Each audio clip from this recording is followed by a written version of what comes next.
La provocation a des limites, celle de l'indécence, de la désinformation, de l'inhumanité. Quand une eurodéputée de la France insoumise affirme que les enfants Bibas n'ont pas été assassinés au lendemain de leur mise en terre hier avec leur maman chérie, c'est insupportable. Elle instrumentalise le fait que le père de famille, Yarden, ait demandé que l'on ne parle pas des conditions de leur exécution pour ne pas en rajouter à sa peine.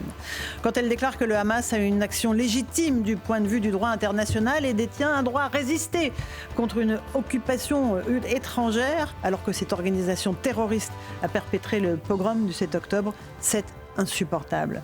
La justice est saisie. Bruno Retailleau s'est chargé de signaler à la procureure de la République ces propos qui relèvent, selon lui, de l'apologie du terrorisme. Quand cette même élue d'extrême gauche affirme que l'Algérie est digne dans sa position vis-à-vis de la France, c'est inacceptable aussi à l'heure où notre pays tente un bras de fer avec le régime algérien pour qu'il récupère ses ressortissants les plus dangereux sous OQTF, dont l'un a semé la mort à Mulhouse le week-end dernier.